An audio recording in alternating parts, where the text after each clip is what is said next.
Bien, vamos a empezar con un tema que tiene cierta relación con el de anoche. Se llama hoy condiciones para tener fruto.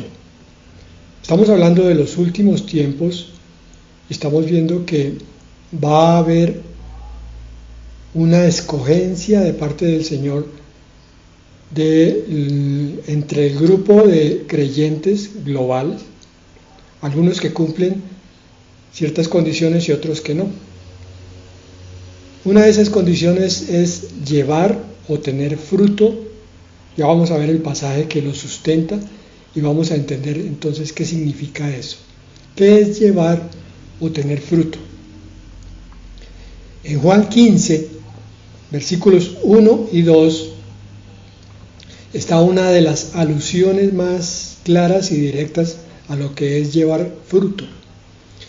Dice allí: yo soy la vid verdadera y mi Padre es el labrador. Todo pámpano que en mí no lleva fruto, lo quitará, y todo aquel que lleva fruto, lo limpiará para que lleve más fruto.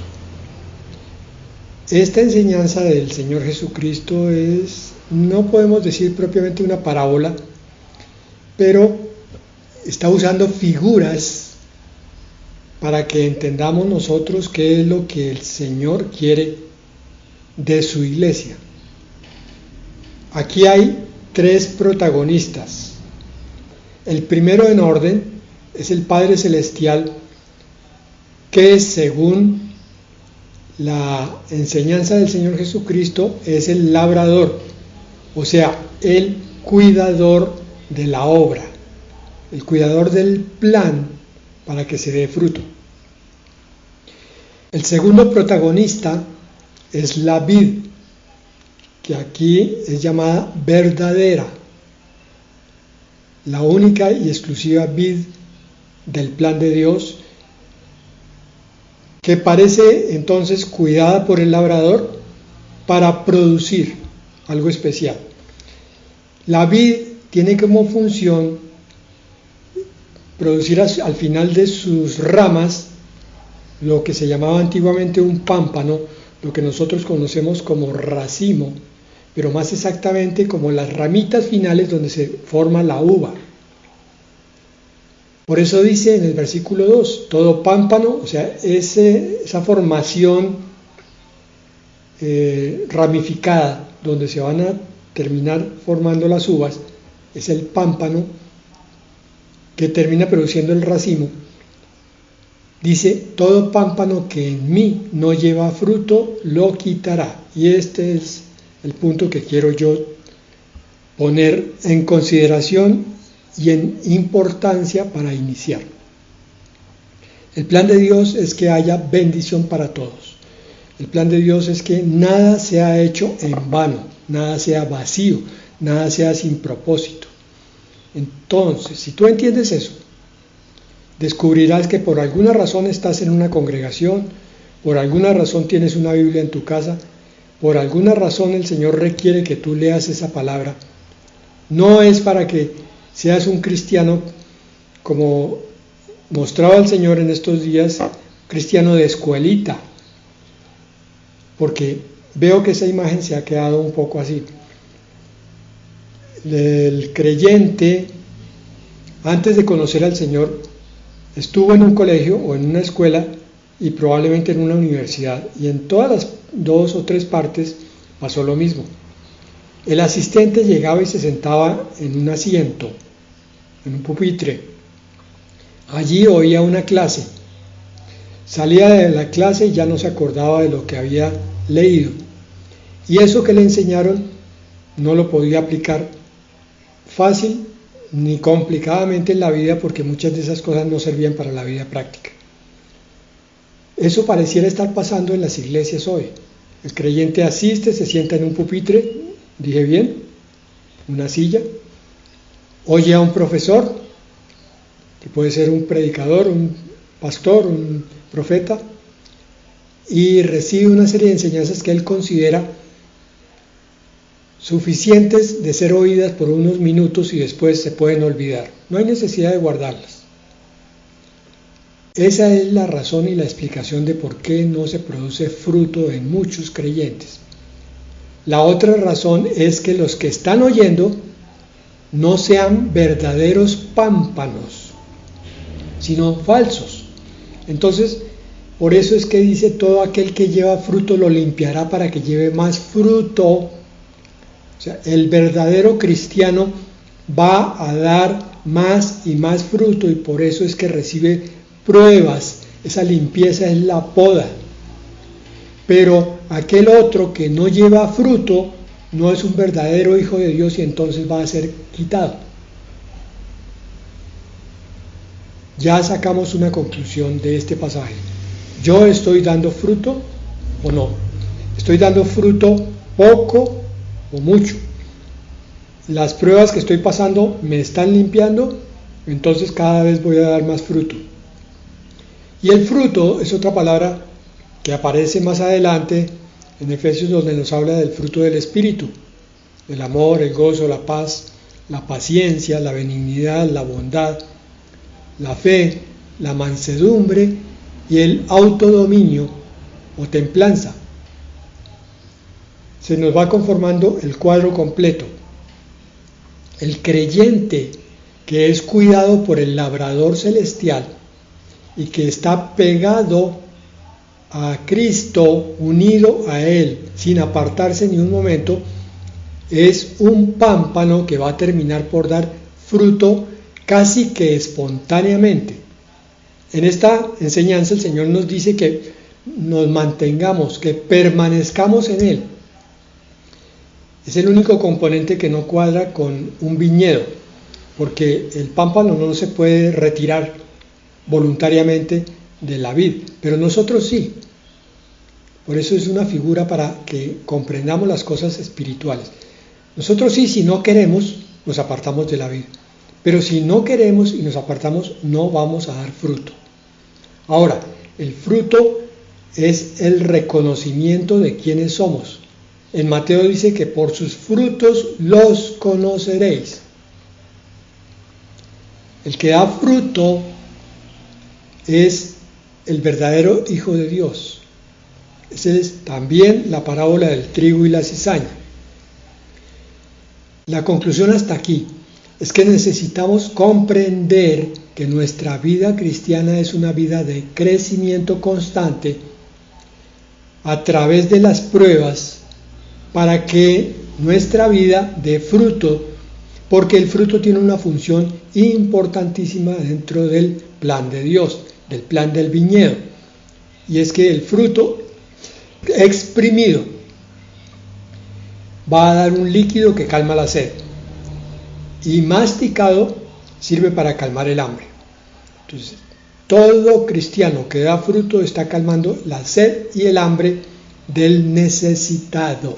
Está siendo instrumento de la obra de Dios para llevar esa bendición a otros. Esto implica que un cristiano dentro de la familia tiene que mostrar su fruto a su esposa, a sus hijos, los hijos a sus padres y la esposa a su esposo. Todos se alimentan unos con otros y todos se calman la sed unos con otros. Es la forma como Dios quiso que se diera la función de la congregación cristiana. Él podría, lo vimos ayer, como Dios que es, podría venir y solucionar todos los problemas y transformarnos en un instante, pero prefiere hacerlo de otra manera, de tal forma que seamos nosotros sus instrumentos de trabajo, de crecimiento, de bendición, de multiplicación. Entonces tenemos que ver cuáles son las condiciones que se van a ir dando en la medida que crecemos y las buscamos, porque el fruto va creciendo, el fruto va madurando y el fruto entonces va calmando las necesidades. Obviamente, la primera condición necesaria para que haya fruto es la obediencia. Hebreos 4, 6 al 7. Por lo tanto, puesto que falta que algunos entren en el reposo, y aquellos a quienes primero se les anunció la buena nueva no entraron por causa de la desobediencia. Hago aquí un alto. La Biblia usa diferentes términos para mostrarnos la misma cosa. Aquí el fruto en el reino de Dios es lo mismo que el reposo. Cuando yo estoy en reposo, puedo mirar a los demás para darles lo que ellos necesitan, darles más reposo. Entonces dice esta palabra que la forma de entrar en el reposo, o sea, de dar fruto, es con la obediencia. Porque los que no entran en ese reposo, los que no producen el fruto, son los desobedientes. Versículo 7.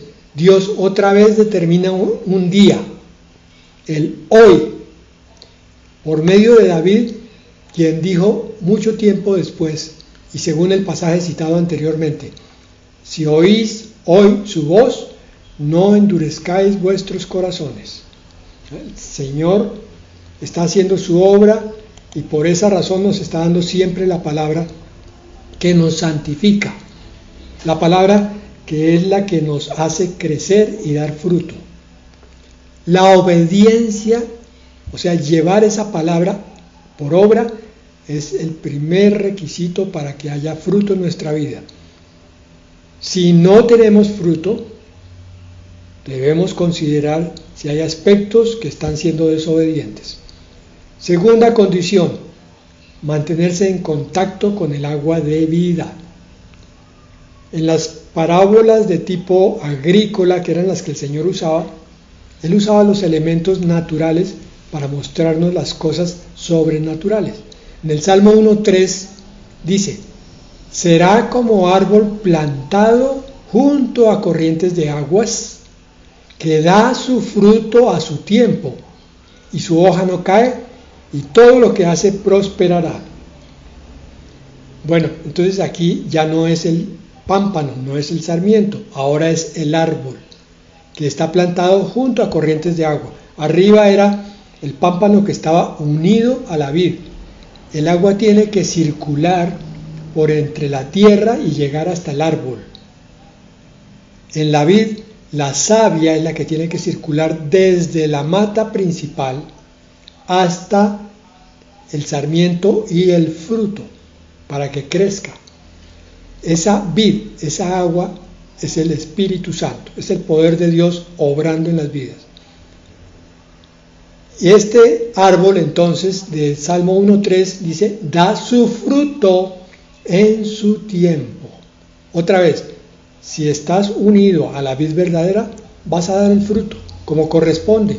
No por cursos teológicos, no por muchas oraciones, no porque el pastor esté imponiendo manos continuamente, sino porque tú estás unido a la vid verdadera, o porque estás como un árbol plantado junto al río, y su hoja no cae. En los árboles no perecederos, que son los que están sembrados en sitios donde no hay estaciones, la hoja no debe caer normalmente, solamente cae cuando no hay suficiente agua. Por eso, aquí dice, su hoja no cae, porque la hoja también tiene una función, ofrecer cobijo y protección al que quiere escampar del sol. Y por último dice, y todo lo que hace prosperará. El Salmo 1.3 le da una vuelta completa, decíamos una vuelta de tuerca a la explicación. No solo es dar fruto, mis hermanos, es recibir bendición. Todo en el Señor es así. Todo lo que Él nos pide que hagamos va a bendecir a muchos, pero el primero que va a ser bendecido es el que obedece, el que está unido a su Señor. No hay para qué tener miedo de ninguna cosa que el Señor nos mande a hacer, porque sabemos que vamos a terminar bendecidos, que vamos a ser guiados y a ser capacitados por el Señor, y que Él no nos va a poner a hacer obras que nosotros no seamos capaces de desempeñar. Tercera condición, receptividad espiritual. Mateo 13:23. Mas el que fue sembrado en buena tierra, este es el que oye y entiende la palabra y da fruto, y produce a 100, a 60 y a 30 por uno. ¿Oímos bien? ¿Cuál es el que da fruto? El que oye la palabra y la entiende. Y si la entiende es porque la llevó a la vida práctica. ¿Por qué? Porque entendió que había bendición en cumplirla. Porque entendió que era para su propio bien y el de los demás. Que el Señor no viene para mutilar ni para quitar, Él viene para multiplicar. Entonces, toda palabra es fuente de bendición. Da fruto. La palabra nos limpia, nos santifica y siembra la semilla en nosotros. Cuarta condición: muerte de la vieja vida. Juan 12:24. De cierto os digo que si el grano de trigo no cae en la tierra y muere, queda solo, pero si muere, lleva mucho fruto. Hay momentos de nuestra vida que parece que no entendiéramos bien qué es lo que pasa con nuestros planes espirituales, nuestro ministerio, si es que ya lo tenemos oficialmente. A veces pensamos que lo que estamos haciendo no tiene propósito ni sentido, pero se nos olvida esta enseñanza. El grano de trigo que está vivo tiene que dejarse secar y caer en la tierra y morir. Es decir, cuando yo estoy haciendo algo para Dios y no entiendo por qué no crece, debo comprender que ese es el tiempo de caer y morir, para quedar solo en un momento, pero después, cuando germine, entonces llevar mucho fruto a través de mí mismo, pero también a través de aquellos que han nacido por la obra que el Señor me encomendó hacer. Cuando yo he compartido la palabra, estoy sembrando semilla. No se va a ver nada al principio, mientras se siembra no se ve. Hay que esperar un tiempo, pero pasado el tiempo, algunos que fueron verdadera semilla dan entonces verdadero fruto. Algunos nacen, algunos crecen y a su vez van a terminar reproduciéndose. Todo en el tiempo de Dios. Quinta condición, ¿para qué? Estamos concentrados para dar fruto. Poda y limpieza. Este no nos gusta mucho. Juan 15:2.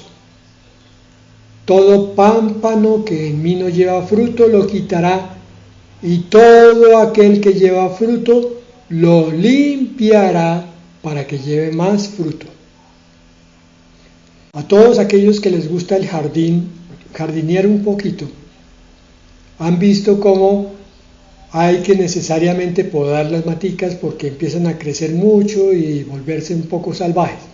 Entonces, para mantener el jardín bonito, hay que ir por unos guantes, por unas tijeras y empezar a cortar.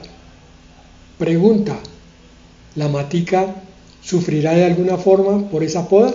Pues claro que sí, sufre, pero si se hace en las condiciones adecuadas, con el amor adecuado, vamos a ver que la matica, en vez de recibir una herida incurable, lo que hace es que crece con más fuerza y más hermosura y más fruto después de cada poda. El Señor nos dejó esa lección para que entendiéramos que nuestra vida es exactamente igual. Tenemos varias podas a lo largo de nuestra vida, que una enfermedad, que una pérdida emocional o familiar, que una falta de reconocimiento de los nuestros, donde llegaron y nos humillaron, que simplemente hemos querido hacer algo bien y nos resultó mal, terminamos otra vez humillados. Todo eso, hermano, y muchas cosas más son poda, con el propósito que se forme en nosotros más paciencia, más mansedumbre, más sabiduría, con la cual demos fruto y enseñemos a otros a recibir la misma bendición de la poda. Porque si ustedes ya han trabajado para Dios, y sé que lo han hecho muchos, habrán descubierto que cuando uno se abre a oír a otra persona, esa persona siempre empieza a quejarse de lo que le ha tocado pasar de duro en la vida. Y no entiende muchas veces por qué ha sido así. Entonces la labor del consejero es mostrarle el consuelo de entender que la poda es para bien. Romanos 8:28. Todo obra para bien en aquellos que aman a Dios, en aquellos que son podados. Sexta condición, permanecer en Cristo. Ya la vimos un poco arriba, pero la profundizamos aquí en Juan 15:5. Yo soy la vid verdadera, vosotros los pámpanos o los sarmientos. El que permanece en mí y yo en él, éste lleva mucho fruto. El que permanece en mí, el que me busca, dice el Señor, el que está conectado conmigo continuamente, no solamente en los días de culto o los días de enseñanza, sino que continuamente se acuerda de mí, habla conmigo, así esté en otras actividades, así esté trabajando o esté en un bus de transporte público, o esté en el baño o en la cocina. Está hablando conmigo, está permaneciendo en mí, me está contando sus cosas, está buscando para hallar, está golpeando para que se le abra. Entonces los dos andamos hombro con hombro, los dos caminamos juntos. Eso es lo que se llama orar, de día y de noche. Hablar los dos que tienen el mismo sueño y propósito. Porque finaliza este versículo: separados de mí, nada podéis hacer. Ya lo hemos explicado. No es que la vida no siga, pero sigue de una forma completamente apagada, sin sentido, sin esperanza, llena de frustración. Las pérdidas no tienen ningún objetivo, sino un dolor estéril, porque no estamos unidos a la vid verdadera. Permanecer en Cristo nos garantiza el fruto. Ahí dice, este lleva mucho fruto. ¿Quién? El que permanece en Él y Cristo también en Él. Séptima condición, depender de Dios. Salmo 127:1. Hacía rato que no leíamos este salmo tan hermoso. Si el Señor no edificare la casa, en vano trabajan los que la edifican. Si el Señor no guarda la ciudad, en vano vela la guardia. No importa el trabajo, las circunstancias, el horario, las condiciones, si el Señor no es el que recibe la oración, Señor, este trabajo es para glorificarte. Aquí viene mi sustento porque a ti te place, Señor. Si tú no quisieras, yo no tendría trabajo. Gloria a ti, Señor. Gracias por este trabajo. Señor, estoy preocupado por mi casa, no sé, con esta oleada de ladrones. Ah, Señor, me acuerdo del Salmo 127 que dice que si tú guardas la ciudad, que si tú guardas mi casa, entonces yo estoy tranquilo. Que si tú no la guardas, en vano yo puedo tener alarma, seguro y cantidad de cosas, un arma incluso, nada de eso va a servir. En ti yo puedo descansar. Si el Señor no edifica la casa, en vano trabajan los que la edifican. Ya les he contado que este versículo nosotros con mi esposa lo usamos mucho en la consejería de pareja, porque llegan las parejas discutiendo la una con la otra, porque no conocen o se les olvidó este versículo, que el matrimonio tiene que ser de 3, que la familia, si son 2 esposos y 2 hijos, tiene que ser de 5.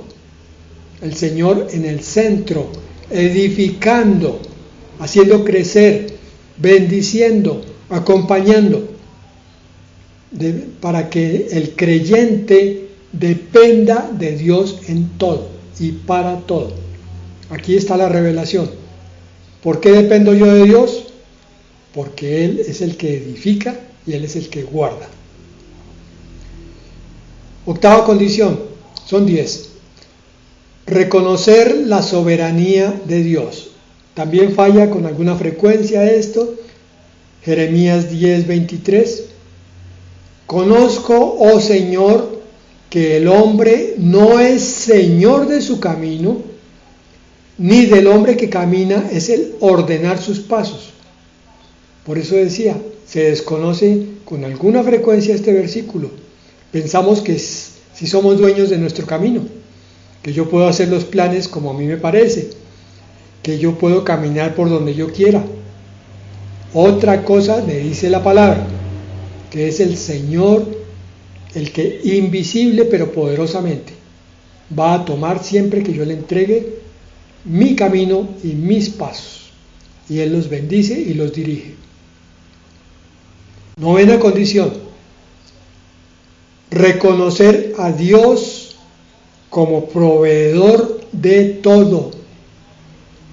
Juan 3:27, hermosa palabra esta. Respondió Juan y dijo, no puede el hombre recibir nada si no le fuere dado del cielo.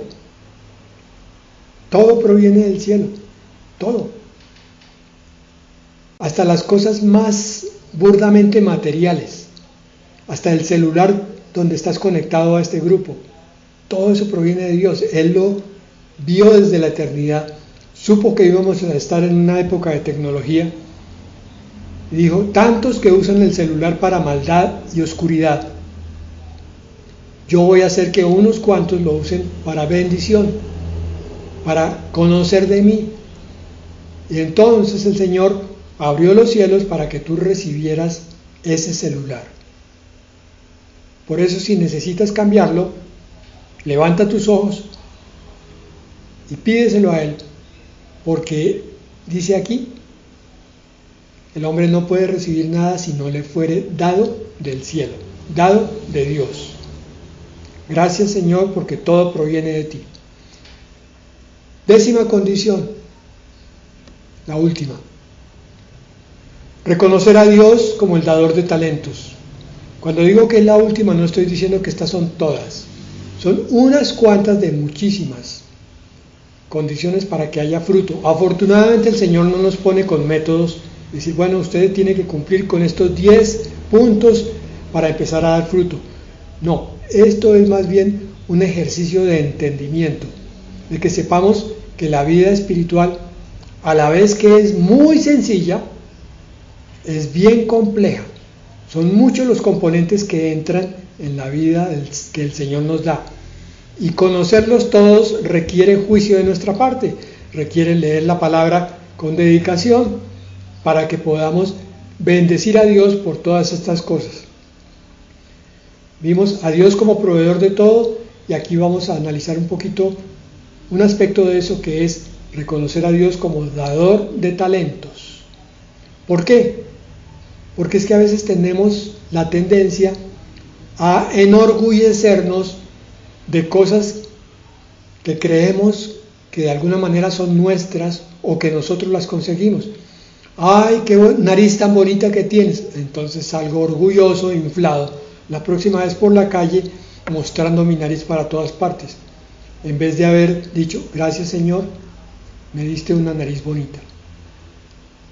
O la inteligencia. A mí me queda fácil comprender ciertos aspectos de la palabra, entonces me inflo en mi soberbia y digo, es que yo soy muy capaz, en vez de decir, Señor, gracias por el don que me diste a través de tu Espíritu Santo para comprender tu palabra. Segunda de Corintios 3:5. No que seamos competentes por nosotros mismos para pensar algo como de nosotros mismos. Ahí está. Pablo está diciendo, nuestra competencia, nuestra capacidad, Si somos hijos de Dios, no nos deja pensar que eso proviene de nosotros mismos, sino que nuestra competencia proviene de Dios, como dador de talentos, como proveedor de todas las cosas. Señor, gracias por la lucidez para entender tu palabra, por tu espíritu que me ilumina y por la mente que pusiste en mí, que me diste tú, que permite que yo comprenda las cosas altas y profundas de tu palabra. Señor, gracias porque me permites mantenerme concentrado. Me has dado la capacidad de concentración, porque te la pedí, Señor, porque yo era muy distraído y entendí que tu palabra es muy importante. Entonces te dije una vez, Señor, mantén mi enfoque en tu palabra mientras tú estás hablando, porque así te respeto, así te obedezco y así te demuestro mi amor también, Señor. Entonces, gracias porque todo proviene de ti. Mis hermanos, como ven, el fruto en realidad se produce sencillamente cuando estamos pegados al Señor. No quiero que se me confundan con estas 10 condiciones que hemos visto aquí. Pero en la medida en que las vamos entendiendo, las vamos pidiendo también más al Señor. Pero Él es el que nos las da. Reconocer a Dios como dador de talentos, eso se llama revelación. Como proveedor de todo, eso es revelación. Reconocer la soberanía de Dios, eso es revelación. Depender de Dios, eso es obediencia. Permanecer en Cristo, eso es fidelidad. Todas esas son cosas que Dios nos da cuando se las pedimos. Dame, Señor, más fidelidad para contigo. Dame, Señor, más obediencia. Dame, Señor, más reconocimiento de ti. Gracias, Señor. Amén y amén.